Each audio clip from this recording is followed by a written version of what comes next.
Kisah ini diceritakan oleh seorang followers TikTok cerita seram yang mahu dikenali sebagai Ustaz Naim yang bertugas memandikan mayat orang Islam di hospital. Lebih kurang jam 3 pagi, saya menerima panggilan dari Hospital Tengku Ampuan Rahimah, Klang, Selangor untuk menguruskan jenazah lelaki yang sudah seminggu tidak dituntut. Di luar bilik mayat itu cukup dingin dan gelap serta sunyi dan hening. Hanya saya dan seorang penjaga bilik tersebut yang berada dalam bilik berkenaan. Saya membuka dengan hati-hati penutup muka jenazah. Kulitnya putih, badannya kecil dan berusia awal 20-an. Allah Maha Berkuasa. Tiba-tiba saya lihat muka jenazah itu sedikit demi sedikit bertukar menjadi hitam. Mulanya saya tidak menganggap ia sebagai aneh. Namun apabila semakin lama semakin hitam, hati saya mula bertanya-tanya.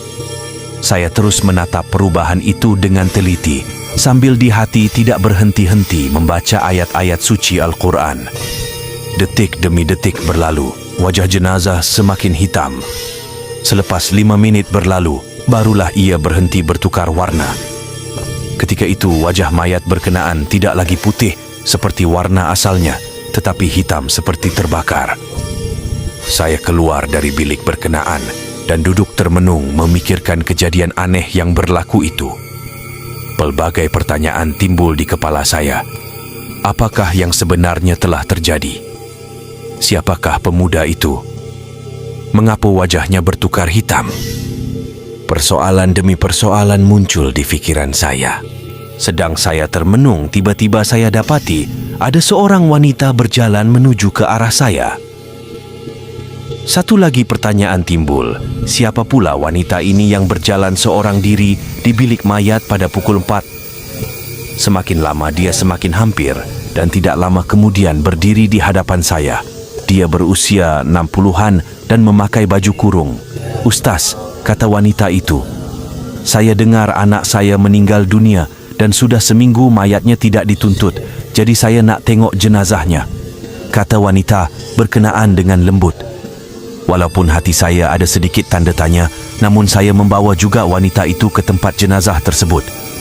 Saya tarik laci 313 dan buka kain penutup wajahnya. "Betulkah ini mayat anak makcik?" tanya saya. "Makcik rasa betul, tapi kulitnya putih." "Makcik lihatlah betul-betul," kata saya. Selepas ditelitinya jenazah berkenaan, wanita itu begitu yakin yang mayat itu adalah anaknya. Saya tutup kembali kain penutup mayat dan menolak kembali lacinya ke dalam dan membawa wanita itu keluar dari bilik mayat. Tiba di luar, saya bertanya kepadanya, "Makcik, ceritakanlah kepada saya apa sebenarnya yang berlaku sampai wajah anak makcik bertukar jadi hitam?" tanya saya. Wanita itu tidak mahu menjawab, sebaliknya menangis teresak-esak. Saya ulangi pertanyaan, tetapi ia masih enggan menjawab. Dia seperti menyembunyikan sesuatu.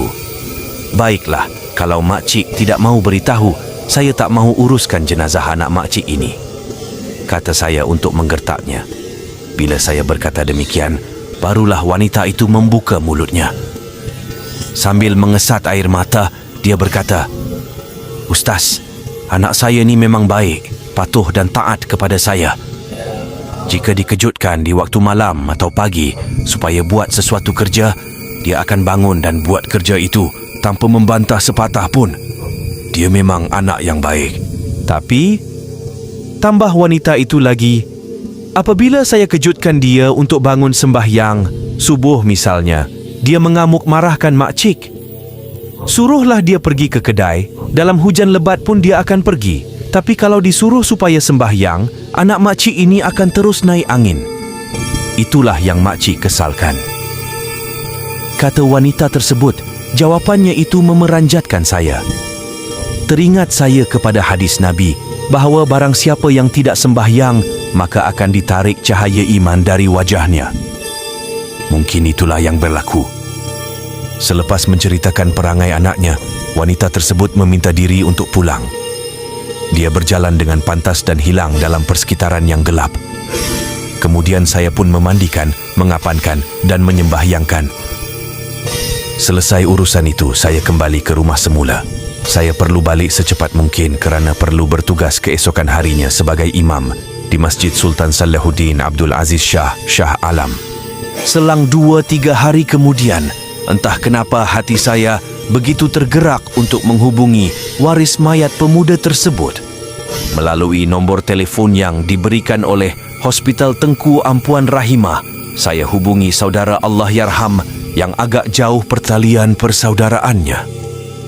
Selepas memperkenalkan diri, saya berkata, "Encik, kenapa encik biarkan orang tua itu datang ke hospital seorang diri di pagi-pagi hari? Rasanya lebih elok kalau encik dan keluarga encik yang datang, sebab encik tinggal di Kuala Lumpur, lebih dekat dengan Klang." Pertanyaan saya itu menyebabkan dia terkejut. "Orang tua mana pula?" katanya. Saya ceritakan tentang wanita berkenaan, tentang bentuk badannya, wajahnya, tuturannya serta pakaiannya.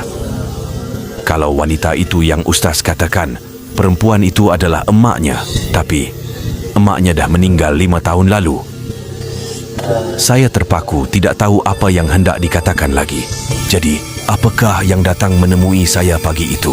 Walau siapapun wanita itu dalam erti kata sebenarnya, saya yakin ia adalah sesuatu yang Allah turunkan untuk memberitahu kita apa yang sebenarnya telah berlaku hingga menyebabkan wajah pemuda berkenaan bertukar hitam. Peristiwa tersebut telah terjadi lebih setahun lalu, tapi masih segar dalam ingatan saya. Sekian perkongsian daripada Ustaz. Jika sahabat-sahabat rasa cerita ini menarik, sahabat-sahabat Budiman Cerita Seram, bolehlah support, tekan like, komen dan share. Jika sahabat-sahabat ingin belanja admin, bolehlah memberi gift untuk semangat menghasilkan cerita seram seterusnya. Kami pihak Cerita Seram sentiasa mendoakan sahabat-sahabat cerita seram dimurahkan rezeki dunia akhirat. Amin.